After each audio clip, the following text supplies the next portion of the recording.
Welcome to CBS Easy. All right, board exams are just around the corner, and you know what that means? It's time to tackle one of those chapters that can really make or break your score, circles. But don't worry, we're going to focus on one key idea, tangents, and I'll show you how to turn those tricky problems into some easy, guaranteed marks. Ready? Let's dive in. So first things first, let's connect this whole thing to the real world. I mean, what does a bicycle have to do with geometry, right? Well, think about it. As that wheel rolls along the ground, at any single teeny tiny moment, it's only touching the ground at one single point. The ground, right there, is basically acting as a perfect tangent to that circular wheel. And believe it or not, that super simple idea is the key to unlocking this whole chapter.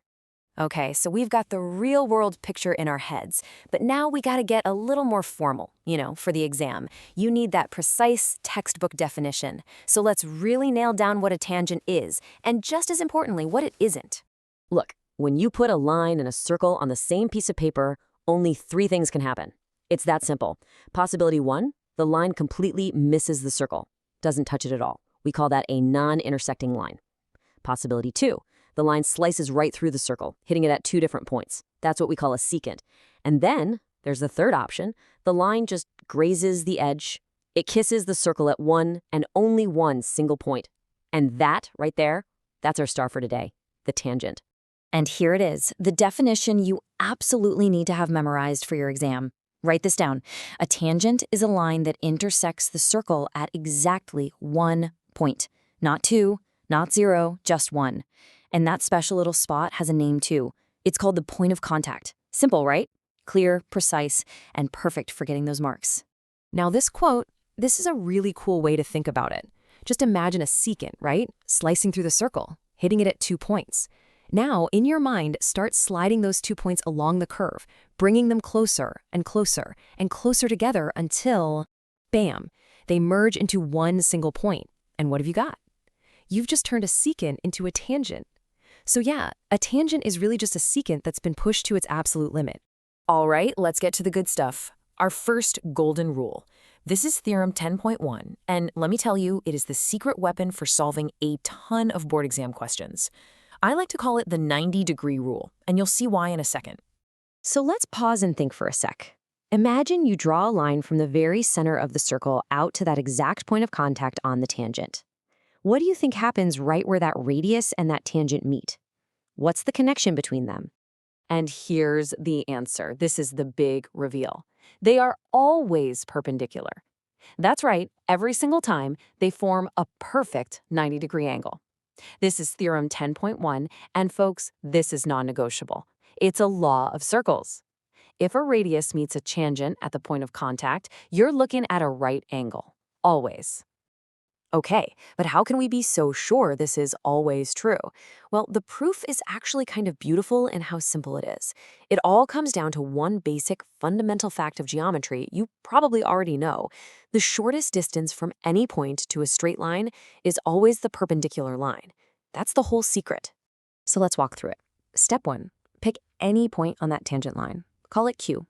Any point at all. As long as it's not the point of contact, P. Now think about it.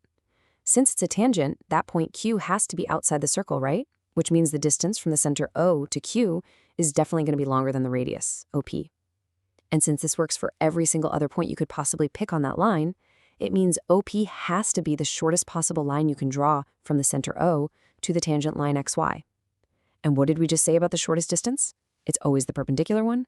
And that's it. Proof done. Awesome, right? Super logical. Okay, let's build on that with our second golden rule, which is Theorem 10.2. This one is all about what happens when you're standing outside the circle and you draw two tangents from the same spot. I want you to picture a point. Let's call it P, just floating in space outside a circle. Now, from that one single point, you can draw exactly two lines that just graze the circle. Two tangents. So, what can we say about the lengths of those two tangents? Are they related somehow? And here's where the magic happens. Theorem 10.2 tells us something amazing.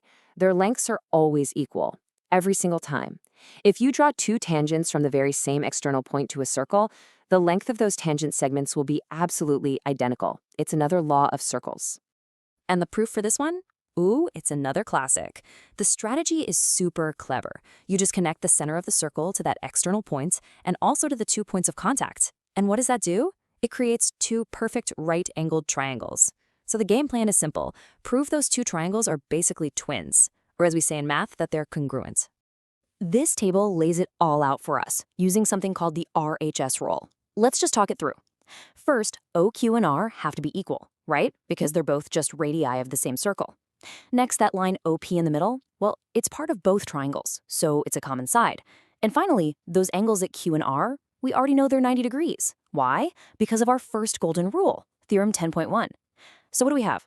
A matching right angle, a matching hypotenuse, and a matching side. That's RHS congruence. It proves the triangles are identical, which has to mean that their other sides, PQ and PR, are equal too. Perfect. Okay, so the theory is all well and good, but the real question is, how does this actually help us score marks on the exam? Well, let's find out. We're going to dive into a typical board exam problem right now, and you'll see how both of these theorems come into play. All right, take a look at this. This is a classic question type. We've got a circle, its radius is 5 centimeters. Inside, there's a chord, PQ, that's 8 centimeters long. Then we draw tangents from P and Q, and they meet up at some point T outside the circle. The big question is, what's the length of that tangent, TP? Okay, let's crack this one together step by step.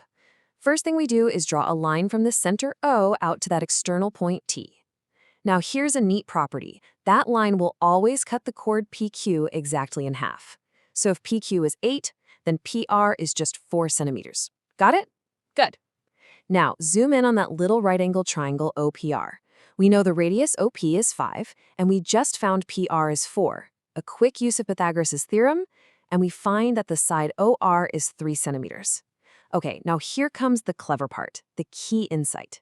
You have to notice that the big right-angled triangle TRP is actually similar to that small one we just worked with, PRO. And once you spot that they're similar, you can set up a ratio of their corresponding sides. You solve for TP, and boom! You get the answer, 20 divided by 3 centimeters. And hey, here's a little pro tip for you. There's almost always more than one way to solve these kinds of problems. The textbook actually shows another way to do this, using Pythagoras' theorem twice and then solving a couple of equations together. It's a bit more algebra heavy, but it gets you to the exact same place.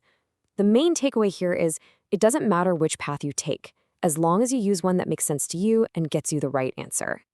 Whew, okay, we have covered a lot of ground. So before we wrap up, let's just boil everything down to a super simple final checklist.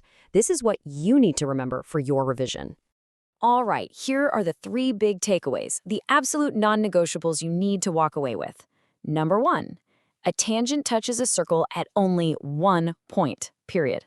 Number 2, where the radius meets that tangent, you've always got a perfect 90-degree angle.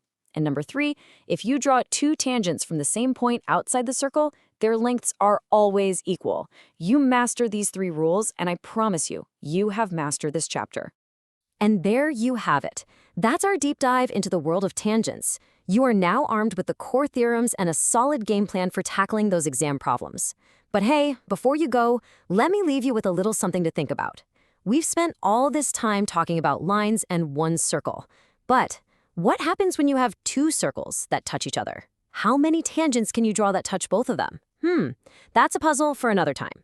For now, good luck with your studies. Thank you for watching with us. See you next time.